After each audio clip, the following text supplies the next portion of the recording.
Hashtag. What are hashtags? Hashtag, what are you talking about? What's the hashtag for this show? We got a hashtag linking sales 67. Oh, sounds good to me. And why don't we discuss a little bit what the heck are hashtags and then how to use them in sales and conferences, which is going to be coming up for people.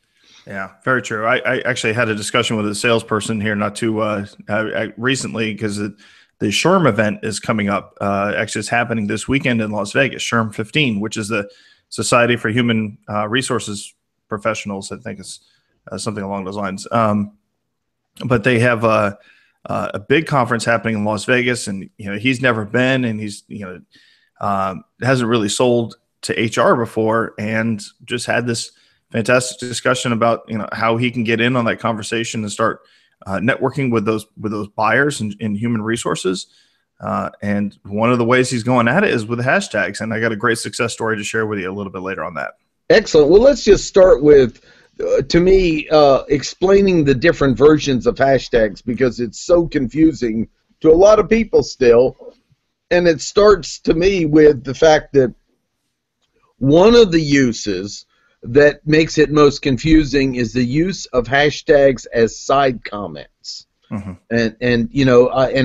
And I'm 56 years old, so it took me a little to catch on that one.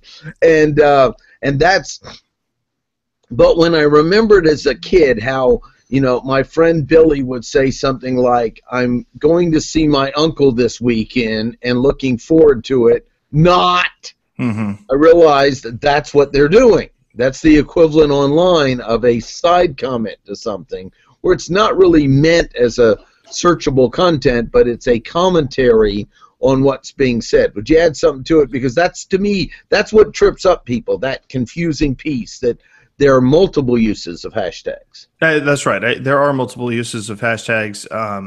The side comment is very, very popular. I think that's not the original intent of what hashtags were designed for, but someone figured, hey, I could put a witty comment as a hashtag and put it out there. And if anybody else is making a similar side comment, we can kind of find each other.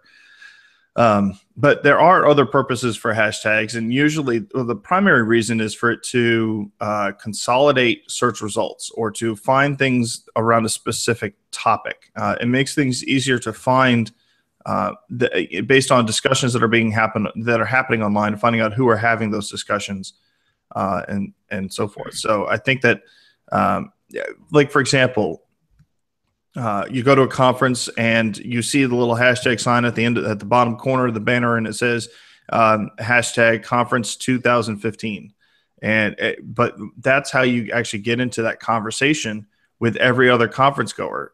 So it's a great way to consolidate that conversation that's happening online. Yeah, and also making sure that they've searched it well, looked it up, and then found out. So finding out what is the hashtag of the conference, or looking it up if you're going to be putting on an event or conference, and checking on all the major platforms just to find out. What is it on Facebook? What is it? And you use the search capability. Simple search. Hashtag in the word. I do want to mention a little quick history on it. It's really seemed to get its origins and start on Twitter, back when Twitter had no thread capability, where if you posted a tweet and then someone after it posted that they sneezed in their cornflakes or something, and then something else, they blur together. So you had a way of putting the hashtag at the end so someone could search. Let's say there's an Oakwood fire going on and people are trying to save lives using Twitter, and then they might put # Oakwood fire for all the relevant data. And that's to me where it really started to pick up. And in the research of my book on hashtags, that was to me the history.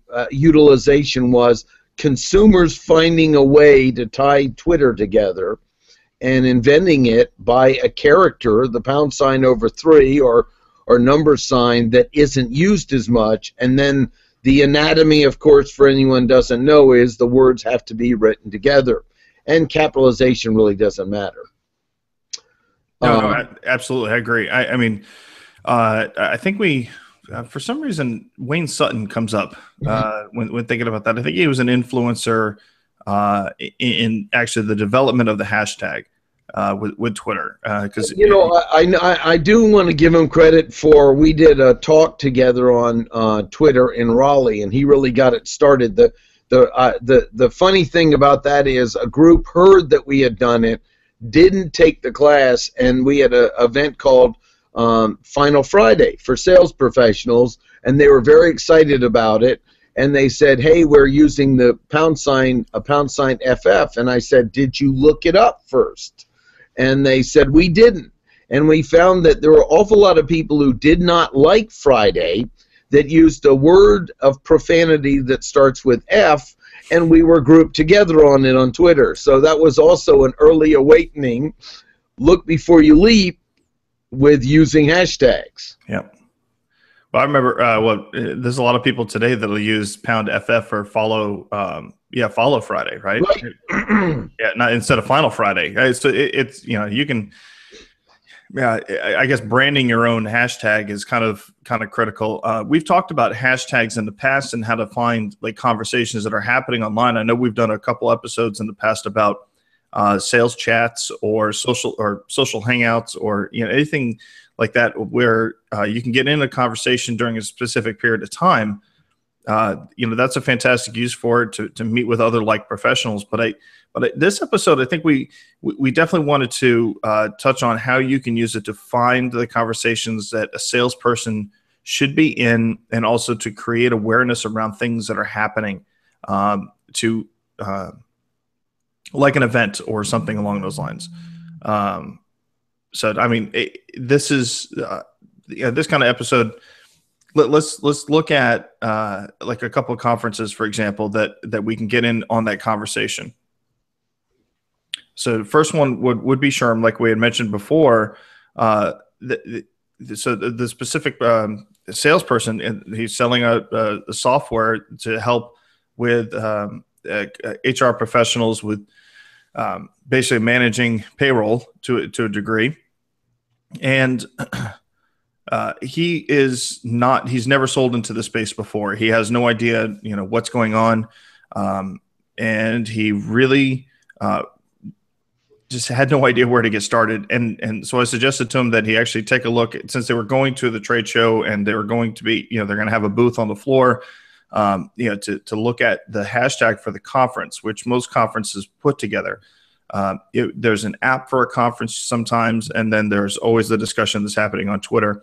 And chances are the discussion that's on Twitter is happening a lot better than, there's a lot more conversation happening on Twitter than there is inside the app for the conference. It's just the way things are at this point. But what we said is that, go look at the hashtag SHRM15 for which pretty much said that this hashtag is for the conference in 2015. You can actually go back and probably look at SHRM14 if you wanted to and get an idea what's happening in the past. But he was able to actually, they were putting on a private event, and they're very, very new to the space. They have, 4 customers. They're looking to pick up a couple more before the end of the year. And we said, well, let's share your private event that you're having under the SHRM15 hashtag, and let's see what happens.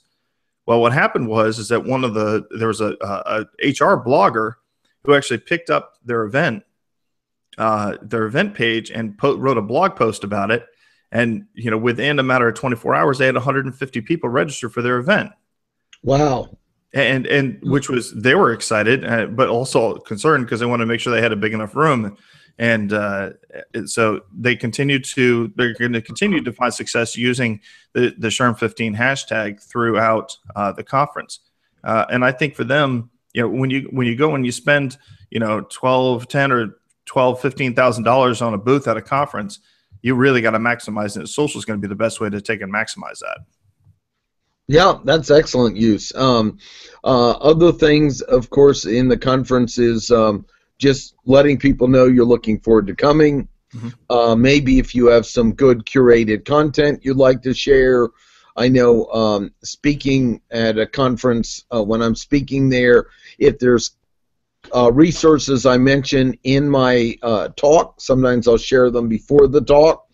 to kind of build the buzz, but I'm adding value through education. And then follow along to say, remember these resources from the talk to check out. And then many of the conferences will have people dedicated in each room to tweet too, which is important. Find out who those people are. I found it was useful to build good rapport with the person who's going to tweet me when I'm speaking, as a speaker as well, so that they'll want to favorably, that I've got a reporter in the room tweeting me, take good care of them. So, or building rapport with them if you're in it.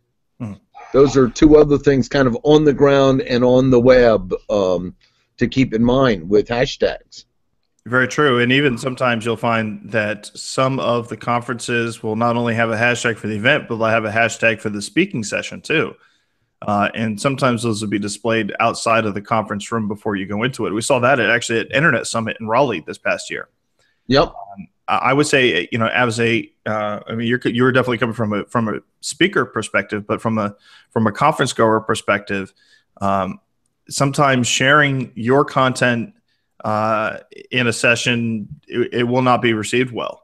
So there's some taboo things that you got to avoid when you're attending the conference. So the best thing to do. Mention that a little more, Greg. I think that's important what you just said. Yeah. So I mean, the taboo things to do of also trying to take hostage of a hashtag too. Well, yeah, and so taking hostage of a hashtag would be called newsjacking to a degree. There's actually a book about it, and I'll have to get the author information here in just a little bit. But it's almost like walking into a crowded room and saying, just yelling out that you're selling something and you want everyone to come up to you and start buying from you.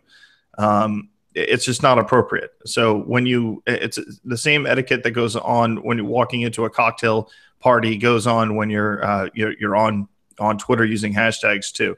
The best thing to do is to respect what the speaker is saying. If you find a one-liner or something like that that's tweetable, then make sure you put the hashtag out there. Show that you're contributing to the conversation rather than trying to jack the conversation.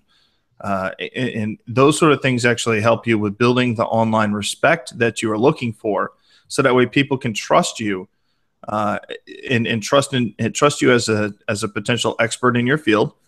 That you can actually sit down and stand to be sitting in front of the person that you're sitting in front of. So there's a lot to be said about etiquette online, and we could probably do an entire book on it if you wanted to. But but I would say that if you don't go into a conference just blabbing out white papers and all that stuff, maybe you should pay for those as a sponsored post or something along those lines. But I wouldn't go in and saying, hey, we sell this type of product too. That's just bad. Well, and the piece of it is you can put the content, you can comment on the conference, adding value using hashtag, and then have your content separate from that, because you're going to start getting followers if you give good value with a hashtag, is what I found, if you're sharing that information. And then also, the other thing I want to talk about in hashtag, just to review, is companies will often have their own hashtag too. So they might, if they were a sponsor and it'd be appropriate, they might have the hashtag of the conference, # in that, and then the hashtag of their business as well. So that's what I call appropriate branding in the right space, right? Yeah, that's true. I think that sometimes it is a little confusing though when someone is using a hashtag of a company name, and really they have a Twitter handle, so why would they use their company name along with it? But sometimes that's just to kind of maybe somebody doesn't want to tweet at the company; they just rather just hashtag their name and just get it in with the conversation. It's still searchable. Yeah, so that can be helpful for joining in with the conversation as well. What other things do you think are important in a conference to note about maximizing the hashtags as a consumer of the conference and participating? Sure. Well, I think from a social listening perspective, I think there's a ton of research that you can get, coming back from that. You can You know, I mean, if you got 15 or 20,000 people at a conference, you definitely can't go through all the tweets and tweet back at somebody immediately. But you know, there's also the follow up from it, where if somebody's talking about something that's related to your product, and you know, it's you're back in the office the next day, the conference is over. You know, you have a stack of business cards, you process those, you get them into your CRM, but now you need to, you know, engage folks as well that were at the conference. So maybe going through the Twitter feed and looking for people who are having discussions at the conference and say, hey, sorry, we didn't get a chance to meet, but I, you know, love to have a conversation with you, or just follow them, or and just engage with them somehow. But identifying those folks through using those hashtags and using Twitter, it's a totally free approach. I mean, there are tools out there that can help you with that, to identify those folks, and you can bring them. You know, you can go through them as you need to. But if you've never done it before, I would definitely go to Twitter and try following up after the conference too. Yeah, and finding people and then potentially looking them up on LinkedIn as well, bringing them in through. I've done it where I found the person, I liked what they're talking about, brought them into my social CRM, Nimble, and then looked them up on LinkedIn, and then brought that content together. So I had both of them, and it started with following a hashtag. Exactly. I mean, I think the hashtags are going to be, as more and more salespeople figure them out, it's going to be very valuable to them. So, where should the person start with you know, hashtags? I think they should listen first and notice how they're being used, and then before they interject it. And then it's always safe, if they really think they have value beyond just selling their product, to share some content in the conversation too. Oh yeah, absolutely. I think that, you know, if you, I think the first place you go to get started is going to be going to Twitter, and maybe that last conference that you went to. If you want to practice a little bit, go to the last conference that you were at, or a last major event, and see if you could find what the hashtag was for that event. It could be just going out to the event website. It could be also searching for the event on Twitter, and then click on the hashtag on Twitter, and you'll get the list of conversations. And there's two different options for you to view. It's either all tweets or tweets from your followers, or tweets from the people you're following. And those are, I would actually look at all followers to start, because that gets you other folks that are having a conversation that aren't in your network. And then start going through that conversation that's being had there. See if you can learn anything from it. Maybe you can find a prospect you can follow, or something along those lines. I think we should mention that LinkedIn removed the utilization of hashtags. So, you know, I still see people adding hashtags to LinkedIn and not sharing it on Twitter, because I guess they think it's still being used or something. But since we are talking about sales professionals using LinkedIn and other tools, that's worth noting. So if you're sharing something on LinkedIn and you want to push it off to Twitter, you can use a hashtag there, but just know that LinkedIn's not going to make that hashtag searchable directly. That's important. Well, LinkedIn used to have that integration where if you put on your tweet, if you put hashtag in, it would bring it in and post it as an update in your LinkedIn network. But I don't think that's working any longer. No, thank goodness, because that's where people were tweeting so much stuff, I was hiding them all the time. The blind posting on LinkedIn, or highly automated posting on LinkedIn, are usually the most hidden content, and they're real proud about how they have an automated system cranking out stuff each day on LinkedIn. And what they need to notice is how few people are interacting with that. Well, I think we've covered. The hashtag is a topic today. The big thing is start noticing it. Noticing it's being used for side comments are the big ones, and then grouping things together is the other one. And then a little bit, another case, Greg, I know is sometimes not at a conference, but if I have really good content that I want people to be able to find, or my best post, I'll sometimes hashtag my name, which is my company. so that if they ever click on that, they'll get some of my best content. So I don't just use it all the time, but as a way to group my, if you happen to click on it, what it'll do is bring together my best post. So I will sometimes use # Martin Brossman just for that as well. That's actually a good approach. That I think I may have heard you mention that before offline. For a sales professional, if they wanted to share their best blog posts, from the company, whether they wrote them or not, putting a specific hashtag and sharing that hashtag with a prospect to say, hey, listen, here's a bunch of posts that are on Twitter. Let me just send you the link, and you can send that hashtag link out to to your prospect, and it can only list 4 articles in there, or whatever. But and if it ever renews or if it refreshes, I mean, that's a great way to specifically curate content for prospects. Well, the story is Robin Whirling that took our social media certificate program. She used it where she was on a job interview, and they said, we want to see how competent you are in social media. And she said, look up hashtag my name. And it brought all the content together, and apparently it closed the deal on the job, which was interesting because they were, they weren't as cutting edge in the field, and they were quite impressed of how she was able to quickly get them to organize their content. So I think we've covered that, but the big thing is conferences coming up. If you're putting on a conference, make sure to search it, not just on Twitter, but go ahead and look up on Google+. Go and look it up on Facebook. Maybe look it up on Instagram, to name just a few of them, just to see if it's not currently being used. That's, to me, the big thing.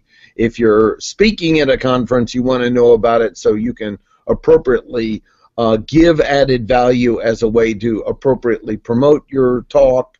And then if you're participating in it, you want to learn so that you can be part of the conversation and be able to network with some good people. I think I covered the main areas in reviewing them.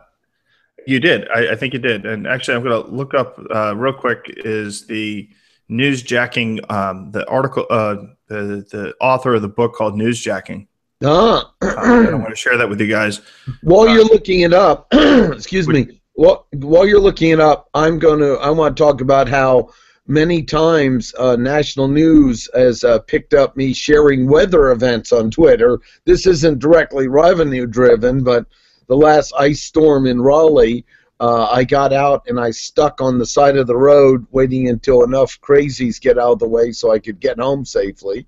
And I took a picture, and by the time I got home, I put down # and was the hashtag used for that weather storm with a photo. Someone from NBC or something like that had asked if they could use my picture on the nightly news, and then I said yes, and then a friend across the country had seen my picture on the nightly news because they'd followed me on Twitter. So, it also can be a doorway to the media. Now, that was just events, but an important piece to it.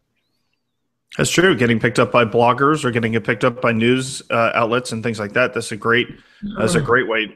Like how this, my customer got picked up by a blogger. Without them really knowing it, we had to figure out where the traffic was coming from. But that's a great point.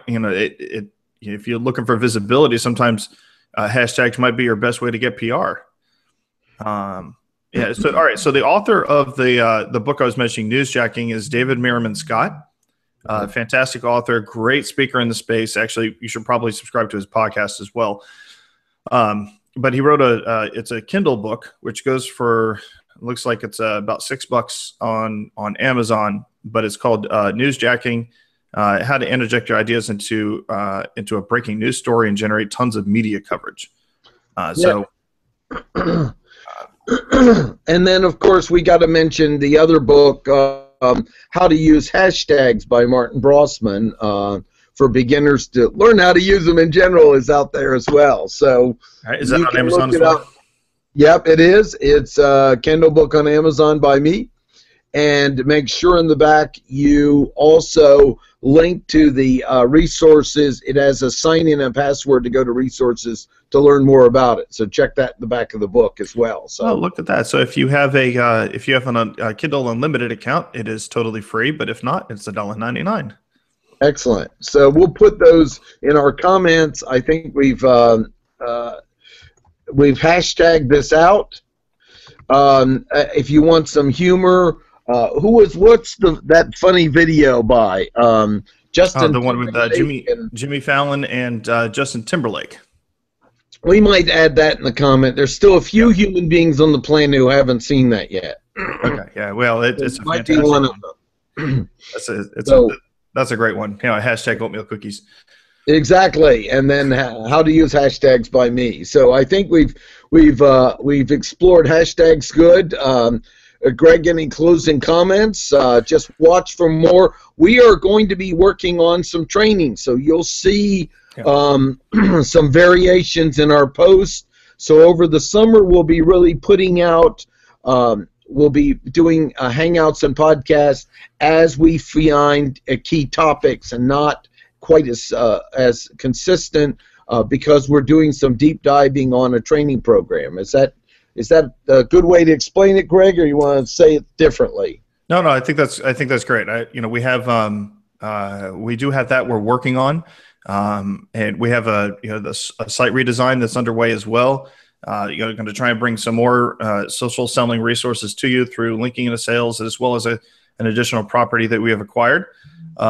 In addition, we have a social selling breakfast coming up in Raleigh in July. So take a look at the website for that. And that's going to be on hashtags and social listening both. So we'll have a open discussion if you happen to be in the area at the Capital City Club. The Raleigh City Club Raleigh. City Club Raleigh. Correctly, please. Yeah, great. So hashtag great show. Hashtag linking sales 67. Don't forget about that. So join in the conversation of this episode using hashtag linking sales 67. And we'll look for your hashtags online. Have a great day. Good show. All right. You've been listening to the Linking into Sales Social Selling Podcast with Greg Heier and Martin Brosman. Have a great day.